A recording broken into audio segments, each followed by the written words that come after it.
some of us look funny with 2 ears. So What you trying to say? I'm just saying, babe. Just because I got big ears, I mean, that just means I hear better. That's right. That means you listen and obey better. How about that? I'm just saying. Some of us are funny looking with Lightweight shade there. all of our stuff. Shalom. Shalom, y'all. What you waiting on?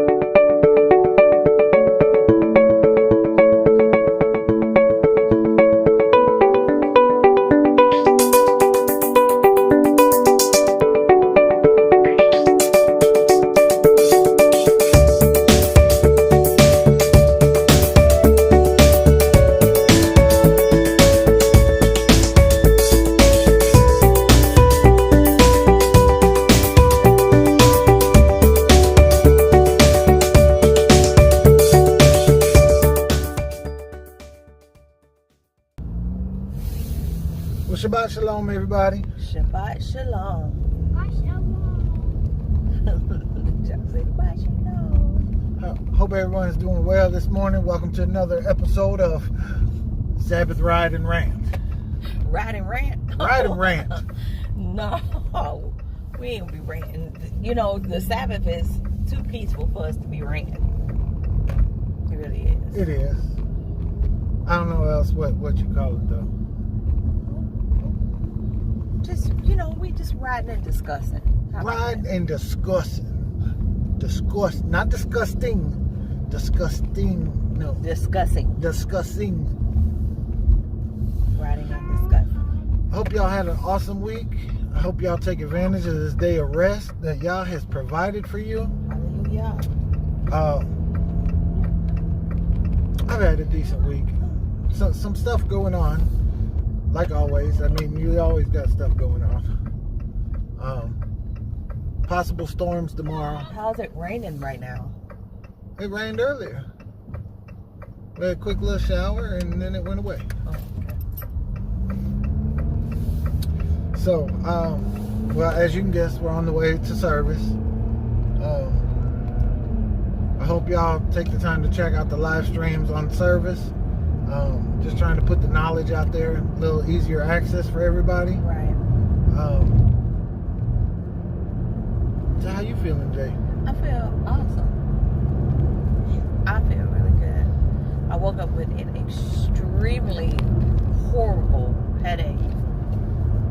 And I said, okay, let me calm down. Because it's weird when you get a headache like that, your first instinct is to like tense up, like clench up, like that's gonna do something. So I did the opposite. I was trying to just relax my body. I ended up having to take some Tylenol, and I just tried to relax my body and get it to just chill for a minute. And it lasted probably about 30 minutes, and now I'm good. Free your mind. I took a shower, and that further relaxed me. And then, you know, coffee and coconut oil are like the things that make the world go round. So y'all did an awesome thing by allowing someone to discover the coffee bean. I promise you. So once I had my shower and my coffee, I was right. It was cool. Right as rain? Right as rain. Right as rain. Not right as this rain. 'Cause this rain is like confused. The sun is out. I know y'all can probably see it in the rear view, because you can. I don't know if you can determine whether or not you can see clouds of the sun, but the sun is out, and it's raining right now. I mean, it's not a hard rain. I could probably wait to turn on my windshield wipers, but it's raining. Yep. But that's the South for you. It's not raining over there. It's raining right here. It's perfectly clear right there. Right. So, in about 5 more miles, it's not gonna be raining. Nope. So yeah. Is she walking in the rain? I did. I don't know. You guys probably won't see the the vlog that I filmed yesterday. For a few days. It'll probably come up after this one, actually. But yeah, our vlogs be somewhat out of order, and I'm kind of glad at that, because we don't need you trekking our life. Well, not only that, I just don't like to be I don't like the vlogs to be predictable, if that makes any sense. So, right. Look at y'all. Jaden done turned out. He was pulling, I don't know. I guess he had a mental capacity to know that the guy was going to turn. Right. I guess he didn't have the signal on. But anyway, yesterday I had kind of brought up having like separation anxiety from working. I mean, not so much that it determines or dictates my day and my mood or whatever, but I just noticed that I get antsy around certain times of the day. You know what I mean? Like, I should be at work, right, doing something constructive at a place of employment. I mean, sometimes it's hard for me to, just like it was kind of challenging for me to get back into the workforce after being stay-at-home mom for several years. It was. Now you got to flip-flop. Right now, I got to flip-flop it. So, I guess once things pick up on the outside, like with our own business, I think I probably won't feel like that. Right? Because remember when we had the other business, it didn't feel like that, because it was constantly like, hey, something to do. Right. And just so y'all know, we've said it before, but Faye could have went out and got any job. She has the experience for it. But we move how Yah tells us to move. Exactly. And, if you're putting applications in just to be putting applications in, and you're not seeking Yah for it, then more than likely you got to be careful with that, because Yah can sometimes give you what you're begging for, but it's not what you need. Right. And it won't end well. I mean, there are certain situations that'll happen where you'll be protected, obviously, because you're trying to live for Yah. But at the end of the day, like, if you insist upon him giving you certain things, and it's like he's protecting you from that thing to stop, or he'll deny that thing from you, and you keep saying, but no, I really want it, then he's gonna take his hands off of it, and he's gonna just let you, all right, you want it, there you go. And I have not been in a situation, and I'm talking about for me, I haven't been in a situation where that's ended the way that I wanted it to end. Now, granted, like I said, I was protected. It wasn't a traumatic type of things per se, but it definitely wasn't what I wanted it to be. You know what I mean? So, I mean, I would rather have the insurance of knowing that Yah sanctioned a thing for me, or, he had planned this thing for me, as opposed to me taking a shot out there like, hey, Yah, I really, really, really want this, and he keeps putting roadblocks in the way, but and you keep trying to, and then, well, I don't know why this happened. No, you do, because y'all kind of made it obvious to you, but you still tried to pursue it anyway. Right.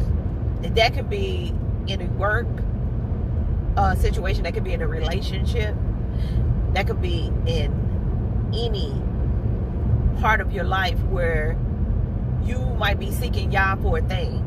Just ask for his will to be done in a safe and loving way. That's all you can do, because at the end of the day, his will gonna be done regardless. But if you put your hands in and you step over and like, oh yeah, I really, really, really, really, really want this, and you keep pushing the envelope, he gonna take his hands off of it, and then it's gonna be like, dang, what did I get myself into? And then you're gonna be asking Yah for help anyway. So you might as well ask for it on the front end, so you protect it on the back end. And listen. That's one thing, babe. taught me. I am a prayer warrior. I've always been a worshiper and a prayer warrior. Even before I knew or understood who Yahuwah is or was at that time, I still had a very strong spiritual life, and I still prayed a lot.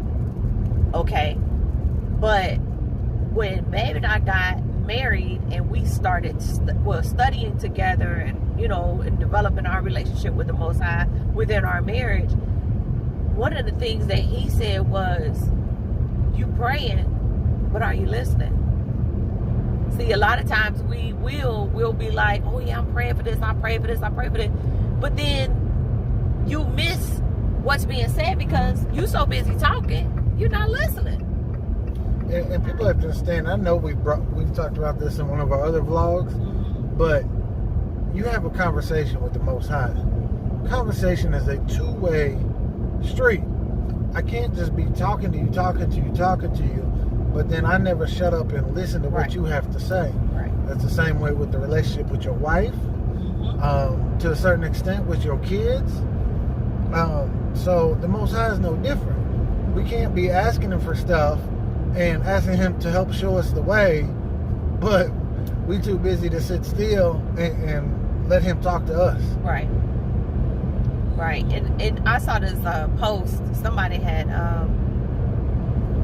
posted a meme on, I think it was Instagram, because I don't really be on Facebook. But the meme said, you need to listen more than speak. That's the reason why y'all gave us 2 ears and 1 mouth. So you listen twice as much as you talk. Exactly. And I was like, dang, like, that's deep. I mean, I'm not trying to be wrapped up in all of that. I'm deep and I'm, woke and all this kind of stuff, because I just find that the people who say that they're woke are not woke. You might be daydreaming, like you might be in between sleep, but you ain't, a lot of times they don't be woke. They just want to be deep, and that is not the same thing. So, yeah, I did think that meme was really like, especially for the moment that I read it, that I found the meme. It was like 2 ears and 1 mouth. But you gotta admit, we look funny with 1 ear. I mean, some of us look funny with 2 ears, so. What you trying to say?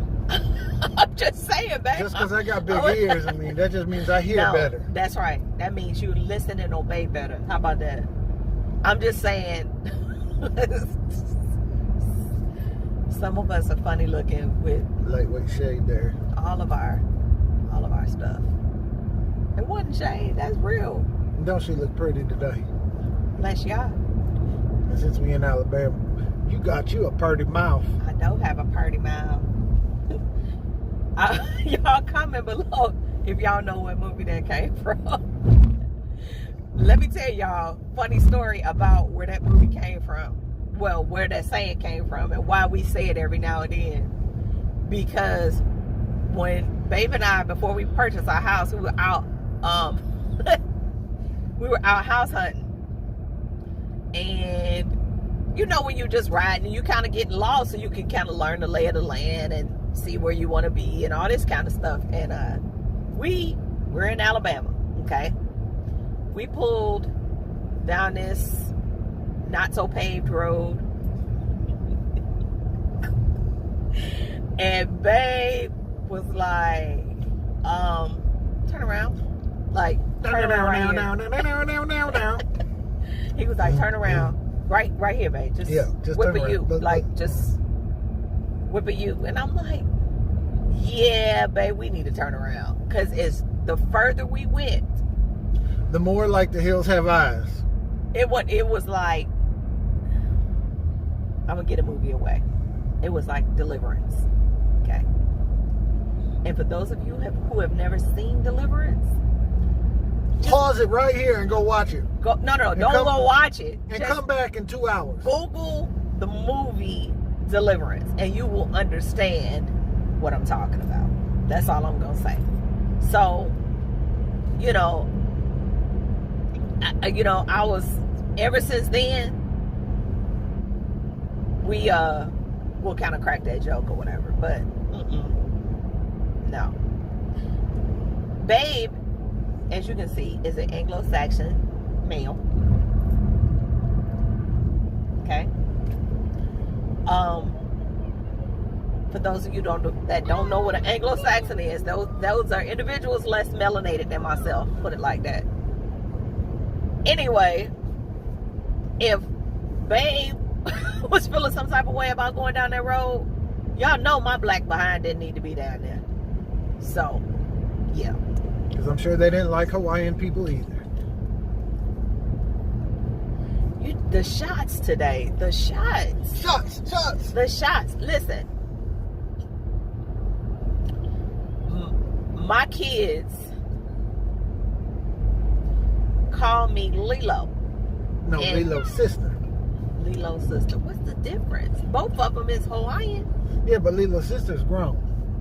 They're not saying you're a little kid. Okay. Lilo's sister. We don't know what her name is. Do we know what her name is? Anyway, I've been called Samoan, Hawaiian, Dominican, Puerto Rican. What else? Was it another one? I don't know. Those are the ones I knew. I think that's it.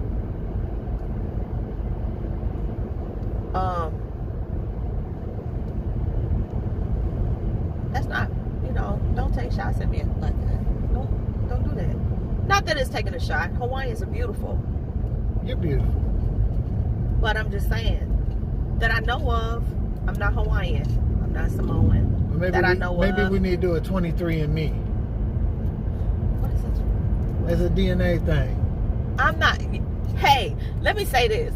Y'all, my good sister friend, Alicia, shout out to you. Because I think she watches the vlog. Shout out. Alicia, that's my baby. That girl is smart. Well, that young lady, she's smart, okay? The other day, she posted on Instagram about not trusting these DNA tests. And I agree. I'm not a conspiracy theorist. We have deep, scintillating conversation all the time, she and I, okay? But I don't agree with people going and getting or sending their, DNA to these places, and then the places sending you back these percentages of what's in your blood and all this kind of stuff, or your hair, or your whatever they require to administer these tests. I don't trust it. I really don't. What you think about that, babe? They already got your DNA, so it don't matter. True. But I'm talking about you voluntarily sending in a sample of some type. But they already got it, so it's irrelevant.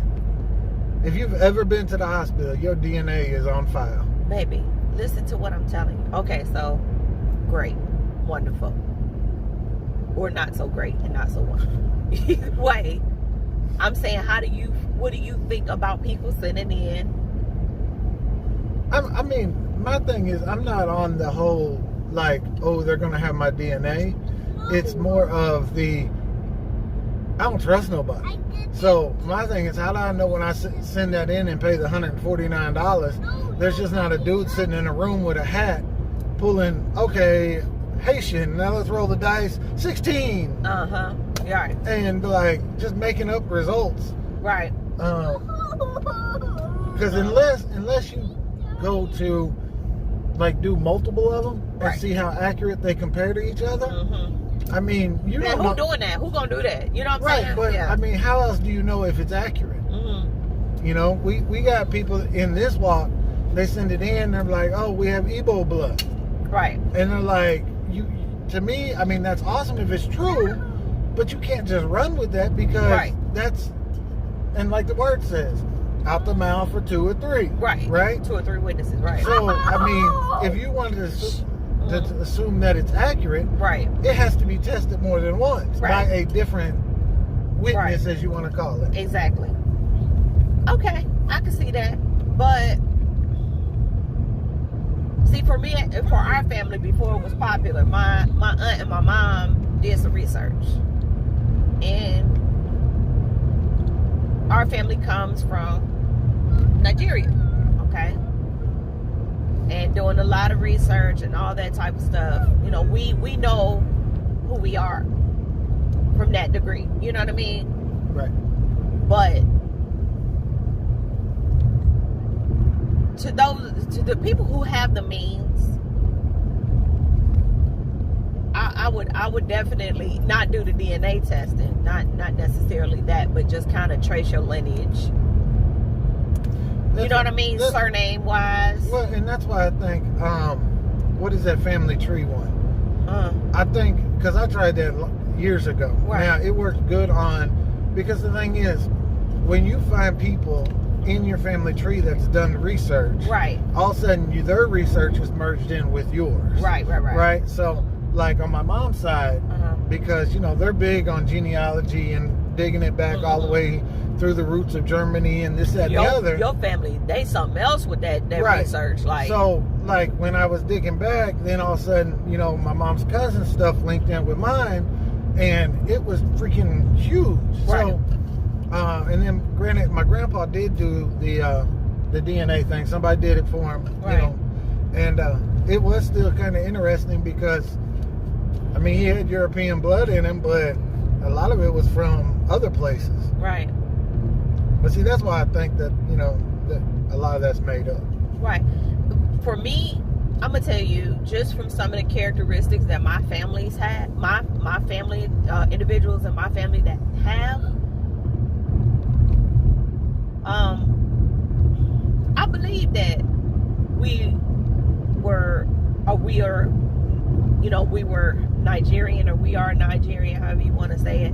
But I also believe that we have Ethiopian in us, Somalian, and stuff like that. I really believe that, because I look at, like, my cousins, they have heavy characteristics of, like, Somalians and Ethiopians.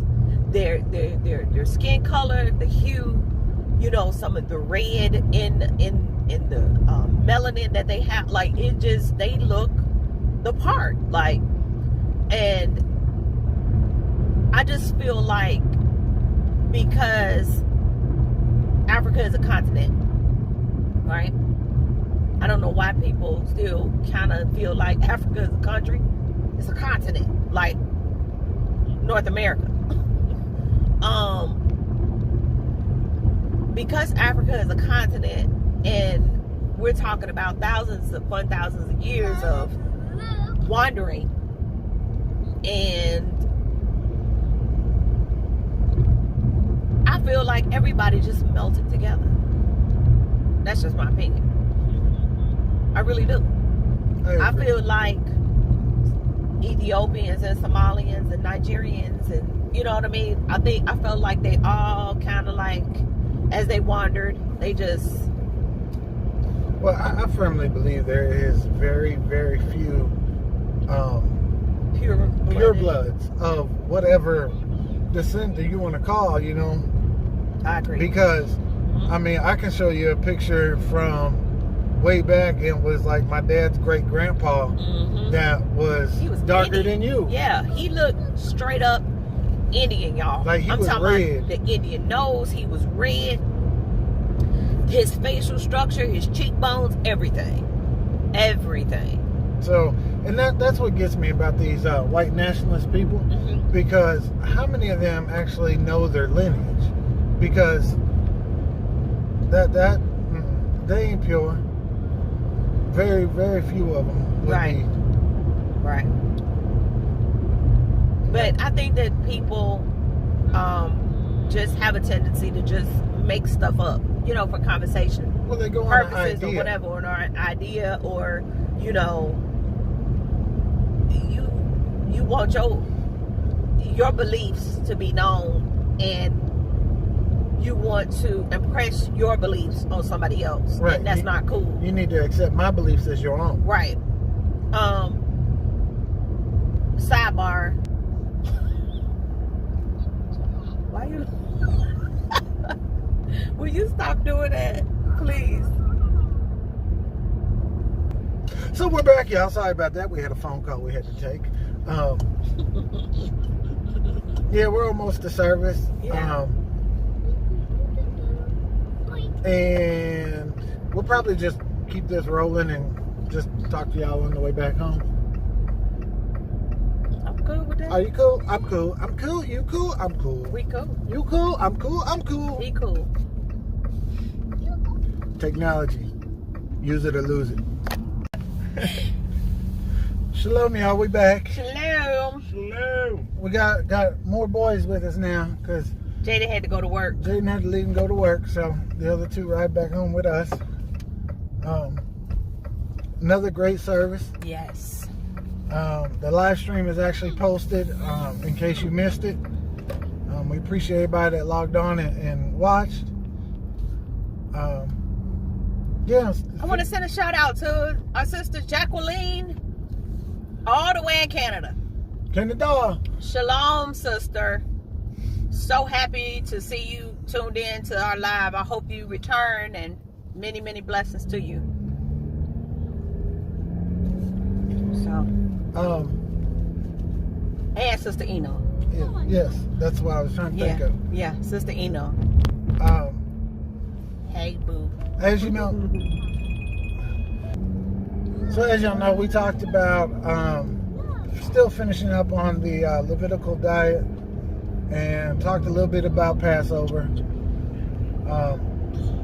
You know, and I've seen a lot of stuff online lately on raising a family in Torah. It's a little group I follow on Facebook. And there's a lot of controversy because it's always around this time or any of the feasts that comes up saying that, oh, should we observe them because we're not in Yah's appointed temple and this and another. And somebody made a good comment. We've said that before too, is there's a difference between observing and rehearsing. Okay? The thing is, if you go to a play, they rehearse for weeks and weeks weeks on end before the actual play. And the rehearsal may not be on the stage where they have the actual play. That's exactly right. And I want to know that when Yah does come and says, hey, now it's my true appointed time. That's right. I don't want to be looking stupid because I don't know what to do. Right. You know, practice makes perfect. You know what I mean? And I would assume that we all don't want to be anything less than perfect when the Messiah returns. You know, I don't want to be caught out there with my pants down, you know, using that as a saying, but I don't want to be caught with my pants down and not know how to go before Yah. Right. And know how to act. You know what I mean? If you, and my dad has used this analogy a lot. If you were preparing to go to another country, you would want to know how to, I mean, and go before dignitaries and go before people that, like, you know, are elite or important, you know, for whatever reason. You would want to know how to greet these people. You would want to know how to talk to them, how to do what's acceptable, you know, what's not. Yeah, what's acceptable and what's not. You know, if you were going to meet the queen, right? You don't walk up and give her a hug, right? Females curtsy. There's a certain way you're supposed to, you know, like go before her. You know, so at the end of the day, why would you want anything less for our Messiah? Like that would be crazy. You know, for you to not want to practice, or for us to not want to know how we're supposed to go before him. So it's important. And I know that people have a tendency to be like, you know, oh, y'all doing too much, you know, and all this kind of stuff. In my opinion, right now, because I don't know everything, I'm not doing enough. No, I'm not going to beat myself over the head, but I'm going to definitely try to do all that I can to please my Abba. That's what I want to do, you know, and that's what I'm going to do. And as we study and learn more, you just change how you function. Right, exactly. Because as you learn the proper way to move, right, then you know the right direction you're supposed to move in. Right, right. And I think, you know, you have to, what we say, there's the letter of Torah. Yep. And the spirit of Torah. That's right. And you have to understand, and one of the big things with the Levitical diet, right? If you take it by the word and not take it in context about what they're actually talking about, you're going to be off basis. Right. So that's where the Spirit of Torah comes in, with knowing it in context. Because the word for word is going to tell you one thing, right, but you have to read it in context. Right. So that's what we have to do, is study to make sure that we're not making decisions on a wrong justification. Right? That's right. That's right. I mean, it's just everything that's in Torah, it just teaches us on day-to-day living, how to move, and I mean, it's just like you raising your family. You have children, you want your kids to have home training. You don't want your kids to just be walking around, just doing whatever. There are rules and regulations in the land that we live in. And even when we do go to New Jerusalem, or go into another land and are out of the land of our captivity, there's still going to be rules to abide by, still going to be laws to abide by. It may not be in a system that is as corrupt as the one that we're currently in, but you're still going to have things that you have to do. So even if, even just to practice, to make sure that you are doing the right things just in the land that you are currently in, that's abiding by Torah as well, because it says obey the laws of the land. Unless they contradict Yah's word. So, boom, there it is. Boom, drop the mic. I'm so distracted by this nasty windshield. Would you like me to climb out there and clean it? No. That's not what I said. I will? No. We got a whole bottle of water right here. No, baby. No thanks. When the sun go down, I guess tomorrow I'll go to the car wash. My car's nasty. This thing don't shoot very high. And I just made it worse. Well, it looks like you're low on fluid. How am I low on fluid and I just got the oil change? I don't know if they checked it. Wow. And I had Babe take it to work and get my oil changed, and they didn't check my fluids. I don't know. I gave you the paper. Let us diverge. The wiper blades were good. The tires were good. Front brakes were good. Oh, it looks like they did rotate your tires. They rotated the tires, but didn't check the windshield washing fluid. No, it says top off all fluids.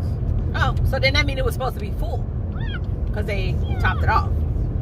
Well, maybe your things just squirt weekly. No. Why are they tapping brakes up here? Because the speed limit slows down. Baby, we weren't even going the speed limit to begin with. But the speed limit up here is less than what we were going. Baby.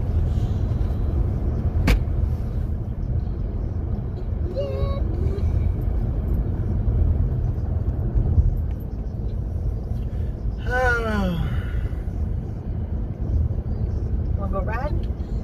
If I had a motorcycle, I sure would love to have a motorcycle. We passed them on the way. I don't know, we passed 100 of them. No, I remember that orange motorcycle that we just passed. Oh. Trust me, if I could, I'd be riding a motorcycle to work right now. You see how you gotta push the envelope. Ain't nobody saying nothing about you riding a motorcycle to work. Nobody said anything like that. I have a 4-mile ride to work. Right. Yeah. So why waste gas? You wouldn't be wasting gas driving a car. Yeah, I do. No. You still gotta buy gas to put in a motorcycle. But a lot less of it. That wasn't the point. So I'm saving money by saving gas.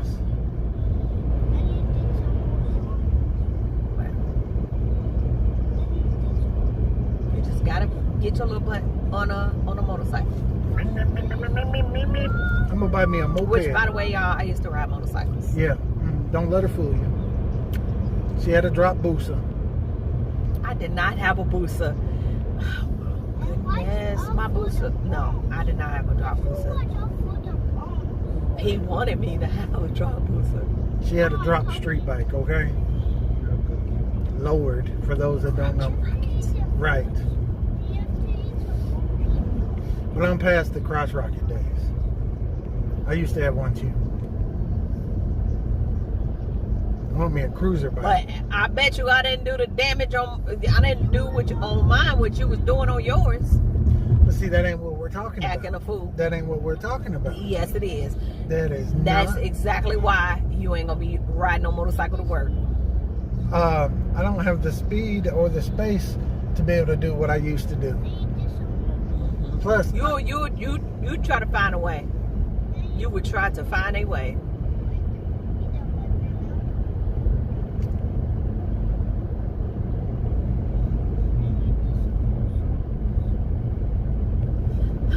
Mama used to be like, I'd drop the kids off to her before we went riding. She'd be like, I heard y'all motorcycles on the expressway. From her apartment, the way where her apartment sat. She used to live off of Sidney Marcus Boulevard, you know, in Atlanta.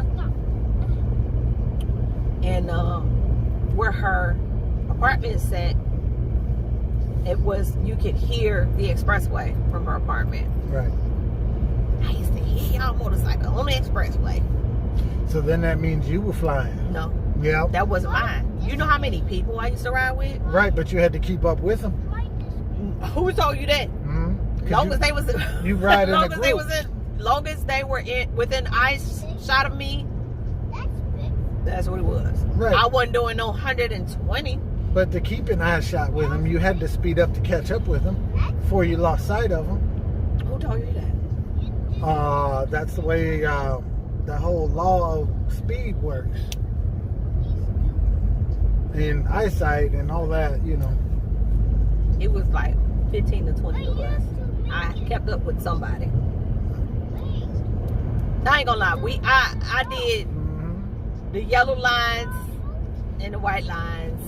They were blurred. They was blurred. They was solid at one point or another. Mm-hmm. But when we would do that, it wouldn't be nobody else on the road. Like, it would literally be in the wee hours of the morning. Exactly. Don't exactly mean, because you would do that. You be zigzagging out of traffic. No. We just left service. Don't lie. My leg's too big for that. Now I tell y'all, if y'all want an excellent stretch of road, is the turnpike in Oklahoma. Because most of the times it's not super busy, and there's like an 8-foot concrete wall dividing north, east and westbound traffic. Well, 20 used to be many moons ago, probably about anywhere from 10 to 13 years ago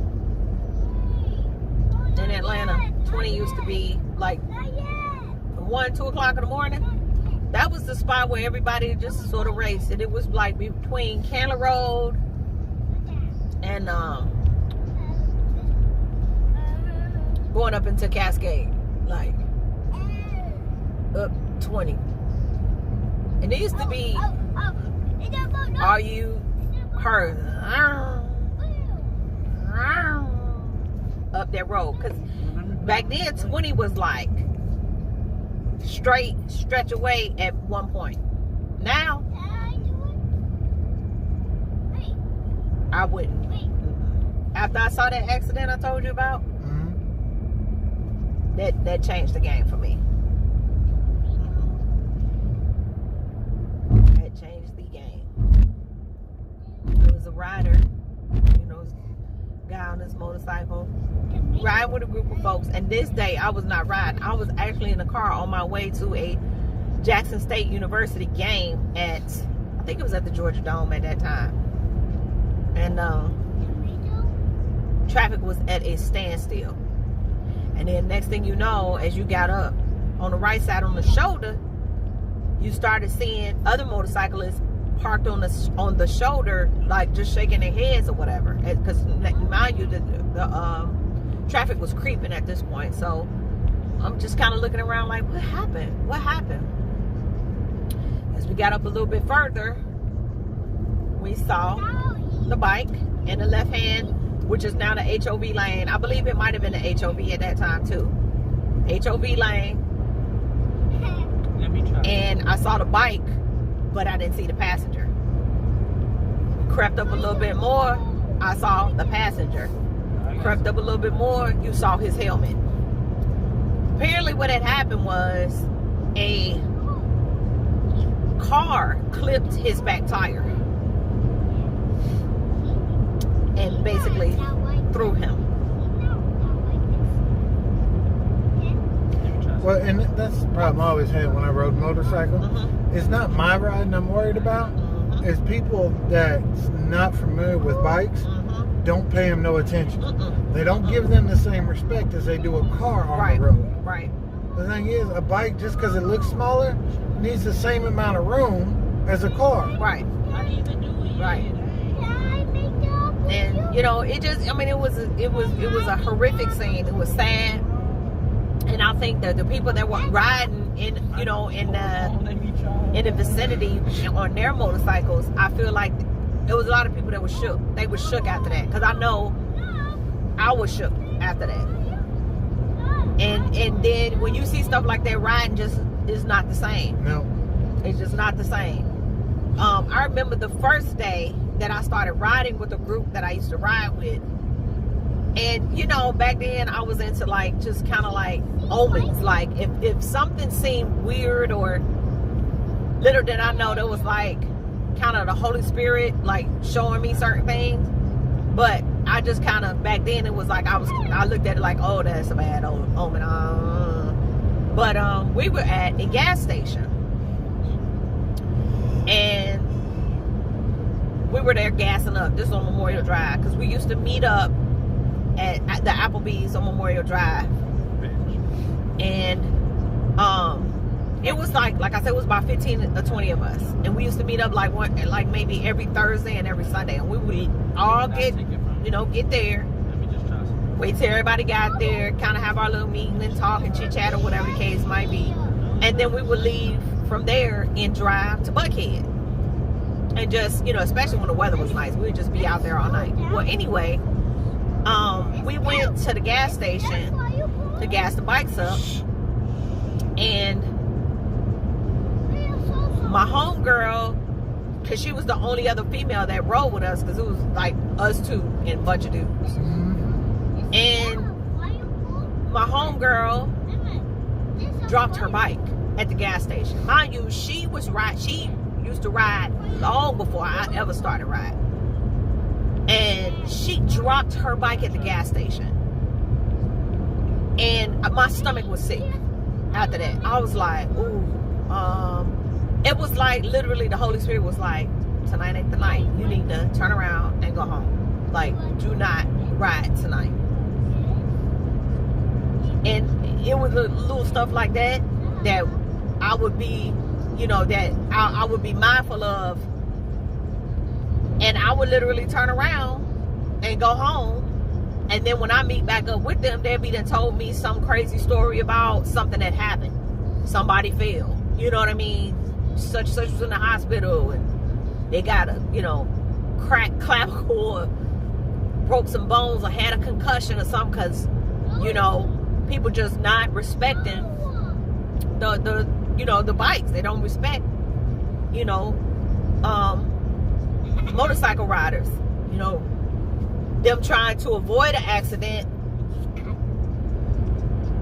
a car getting up all too close on you, and then the next thing you know, you trying to get away from the car, and no, you don't get, it's not a fatal accident, but it's an accident to shake you up nonetheless. Meanwhile, understand, motorcyclists, there's nothing protecting us from the road. Road rash is a horrible thing. I swear. There's nothing protecting us from the road. You in the vehicle, you got front, back, side to side coverage. Motorcyclists don't. So, but yeah, that every time something like that would happen, I'd be like, nah, I'm going back to the house. You know, so I remember when I got, did I tell you about that time I got a burn on my in the thigh from the exhaust pipe? I think so, because I think we have shared stories, because the first time I ever rode Uncle Lee's motorcycle, I was on the back of his motorcycle. And then when I went to get off, he didn't tell me I had to step wide, because, you know, by where he was, it was under the bike, but right behind the him is where it flared out and came out the sides. Right. When I put my leg down, all I heard was, ooh, smell like burnt here. Yeah. Well, yeah. My sister's boyfriend had a Honda Interceptor. It was the coolest bike I ever seen. It was red, white, and blue. And he was like, I'm gonna teach you how to ride. So we had been out riding that whole day. He was like, I'm gonna take you out, I'm gonna let you ride it yourself. He was like, but I'm gonna go in the house for a minute, and when I come back out, I'll show you what to do. I'm like, all right, cool. So I'm hyped. So he goes in the house, and I'm hyped. I'm outside. He had parked the bike, kickstand on it, everything. Mind you, y'all, I'm 5'1". His bike wasn't lower, but he was gonna still try to show me how to ride. And I tried to get on that bike, and I hiked my right leg up, straddled the bike, lost balance, tried to regain balance. The freaking exhaust pipe. You talking about pain? And look, let me tell you how dumb I was. I was so dumb that I didn't want to tell him that I had burnt myself, because I was afraid that he wasn't going to let me ride. So I go back in the house. I'm rushing. They're like, what's wrong with you? And I'm like, I got to go to the bathroom. I went in the bathroom and found a stick of cocoa butter, the old school, like 100% cocoa butter stick. And I put it on the burn, like immediately. And it was so hot that it started to melt on my leg. And it didn't even leave a scar. Like, weeks went by and it started to peel or whatever, the blister or whatever. And then when it peeled off, I didn't even have a scar. So, but yeah, my dumb self was doing everything that I could to get back on that bike.